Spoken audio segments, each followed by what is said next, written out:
베드로를 비롯해서 제자들은 옛날로 다시 돌아가 다시 물고기 잡는 일을 했습니다.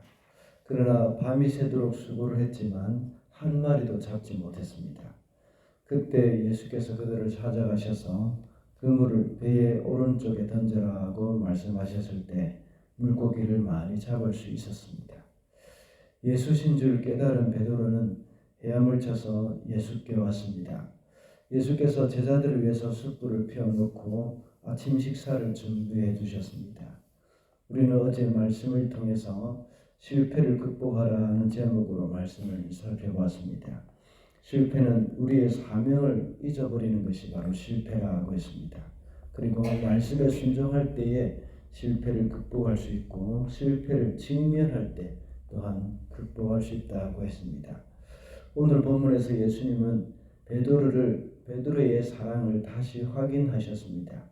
그리고 베드로에게 내 양을 먹이라고 말씀하시면서 사명을 주신 것입니다.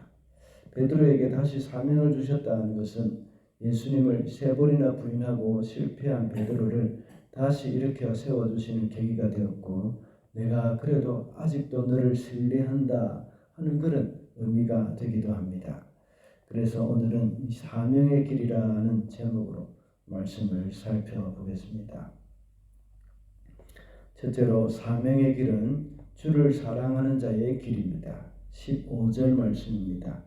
그들이 아침을 먹은 뒤에 예수께서 시몬 베드로에게 물으셨다. 요한의 아들 시몬아, 내가 이 사람들보다 나를 더 사랑하느냐? 베드로가 대답하였다. 주님, 그렇습니다. 내가 주님을 사랑하는 줄을 주님께서 아십니다. 예수께서 그에게 말씀하셨다. 내 어린 양떼를 먹여라. 아침을 다 먹은 후에 예수께서 베드로에게 물으셨습니다. 예수님을 3번이나 부인하고 기가 완전히 죽어 있는 그 베드로에게 예수님은 네가 나를 사랑하느냐라고 물었습니다. 베드로는 네 주님, 내가 주를 사랑하는 줄을 주께서 아시나이다 하고 대답했습니다. 예수님은 베드로가 예수님을 사랑한다는 것을 알고 계셨습니다. 하나님은 항상 우리에게 질문을 하실 때에 몰라서 질문하시는 것이 없습니다. 아담을 부르면서 아담아 네가 어디 있느냐 하고 물으신 것은 정말 어디에 있는지 몰라서 물으셨던 것이 아니었죠. 천사가 야곱과 씨름하다가 야곱에게 내 이름이 무엇이냐라고 물었을 때도 역시 야곱의 이름을 몰라서 물은 것이 아닙니다. 천사의 그 질문에 야곱은 자기 이름을 대답을 했죠. 야곱이라는 말은 사기꾼이라는 말 아닙니까? 야곱이 사기꾼이라는 뜻의 자기 이름을 말할 때에 그는 과거에 사기꾼처럼 살았던 자신의 모든 잘못에 대해서 주마등처럼 다 스치고 지나갔던 것입니다. 그래서 그는 통곡하면서 회개하는 시간을 가지게 된 것이죠. 예수님도 역시 베드로가 예수님을 사랑한다는 것을 알고 계셨습니다. 베드로가 예수님을 배반하고 부인한 것은 사랑하지 않았기 때문이 아니라 그의 연약함 때문이라는 것을 알았습니다. 그래서 예수님은 베드로에게 이 질문을 하시면서 베드로 자신도 모르고 있었던 이 사실을 깨닫게 해주신 것입니다. 베드로야, 내가 다 알고 있다. 넌 나를 사랑하지 않아서 나를 부인한 것이 아니라 너의 연약함 때문에 부인한 것을 나는 알고 있어 하고 말씀하신 것과 마찬가지입니다. 베드로는 어떻게 했습니까? 아마도 예수님의 품 안에서 엉엉 울고 싶었을 것입니다. 이 순간 베드로는 한평생 잊을 수 없는 그런 순간을 보냈을 것입니다.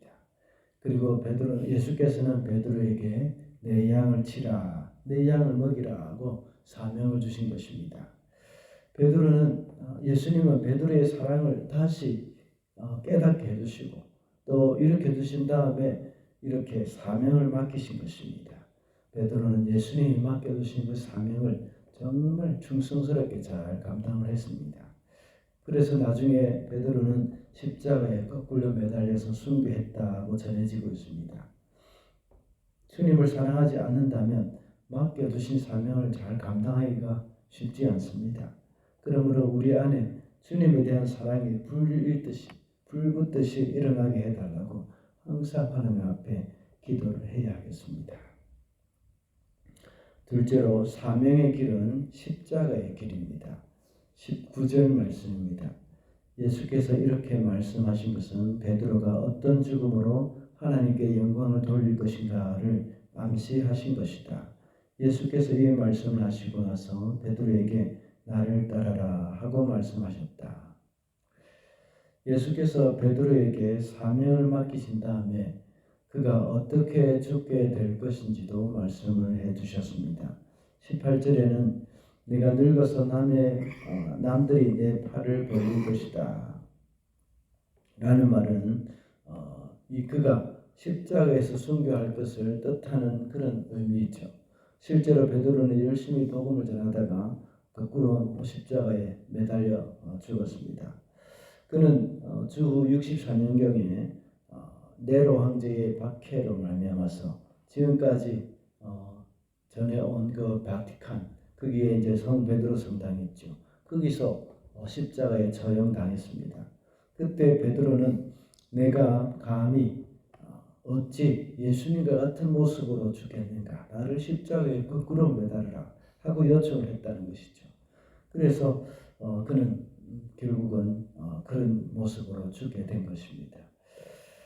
사명의 길은 편안하고 안락한 길은 아닙니다. 그 길은 십자가의 길입니다. 사람들은 사명의 길을 가기를 원하지만 십자가의 길은 거부하는 경우가 많습니다. 다시 말하자면 사명을 따라 살아가지만 좀 더 편안하고 안락한 삶을 살면서 사명을 이루고 싶어하는 사람들이 많다는 것입니다. 그러나 예수님이 걸어가신 길은 결코 편안한 길이 아니었습니다. 그리고 먼저 살다간 모든 성도들이 사명자로서 걸어간 길은 십자가의 길입니다. 십자가의 길이라고 할 때 두 가지로 생각해 볼 수 있습니다. 첫 번째는 고난의 길입니다. 편안하고 안락한 길이 아니라는 말이죠. 그리고 두 번째는 자원하는 길입니다. 억지로 어쩔 수 없이 운명처럼 가는 길이 아니라 그 길을 가지 않아도 되지만 사명을 위해서 스스로 선택해서 가는 길입니다. 그래서 선택해서 권리를 포기하는 것이 바로 십자가입니다. 사명을 따라가는 사람은 이 땅에서 윤택하게 살고 호화로운 삶을 추구하기보다는 주님이 걸어가신 그 십자가의 길을 걸어가는 것이죠. 그래서 이 땅에서는 누리지 못하지만 천국에서 누리게 될 그 영광을 기대하면서 살아가는 것입니다. 마지막으로 사명의 길은 각 사람에게 다르게 주어진 길입니다. 22절입니다. 예수께서 말씀하셨다. 내가 올 때까지 그가 살아있기를 내가 바란다고 한들 그것이 너와 무슨 상관이 있느냐? 너는 나를 따라라. 예수께서 베드로가 어떤 죽음을 맞이하게 될 것인지를 말씀해 주셨습니다. 그러자 베드로는 요한을 가리키면서 이 사람은 어떻게 될 것인지 물었습니다. 그때 주님의 대답이 바로 22절 방금 읽은 말씀입니다. 내가 올 때까지 그가 살아있기를 바란다고 한들 그것이 너와 무슨 상관이 있느냐? 너는 나를 따르라. 이 말씀은 요한이 어떻게 되든지 그것은 너와 상관할 바가 아니라는 것입니다. 그러므로 너는 너의 사명에 충실하라는 말씀을 하신 것입니다. 사명의 길이라고 해서 모든 사람이 같은 길을 가는 것은 아닙니다. 같은 목회자의 길을 간다고 하더라도 어떤 사람은 선교사로 가는 사람도 있고 또 어떤 사람은 교회를 섬기는 사람도 있습니다. 우리 교인들도 역시 봉사하는 것이 제각기 다 다를 수 있습니다. 모든 사람들이 주방만 담당할 수도 없습니다. 모든 사람이 교사를 할 수도 없습니다. 제각기 다른 일을 하게 되는 겁니다. 그것이 바로 건강한 교회입니다. 다만 하나님이 맡겨주신 그 일에 충성하는 것이 바로 성도의 도리입니다. 사람의 기준에서 볼 때는 좀 중요한 일이 있고 덜 중요한 일이 있는 것처럼 여겨집니다. 그러나 하나님이 보실 때는 일의 경중보다는 맡은 사람이 얼마나 충성하느냐 이것이 더 중요합니다. 그래서 주님께서는 작은 일에 충성하는 것에 대해서 크게 칭찬하셨던 것입니다. 우리가 맡은 일이 크든지 작든지 다른 사람들과 비교하기보다는 그 일에 대한 사명감을 가지고 최선을 다하는 것이 바로 하나님이 기뻐하시는 그런 사명자의 길입니다. 이 사명자의 길은 각 사람에게 다르게 주어진다는 것을 알고 오늘도 맡은 일에 최선을 다하는 그런 삶이 되어야 되겠습니다. 말씀을 맺겠습니다. 오늘은 요한복음 마지막 날로 사명의 길이라는 제목으로 말씀을 살펴보았습니다. 사명의 길은 주를 사랑하는 자의 길이고 또 십자가의 길이라고 했습니다. 그리고 사명의 길은 각 사람에 따라 다르게 주어진 길이라고 했습니다. 오늘도 맡은 사명을 충성스럽게 잘 감당하는 저와 여러분이 되시기를 바랍니다.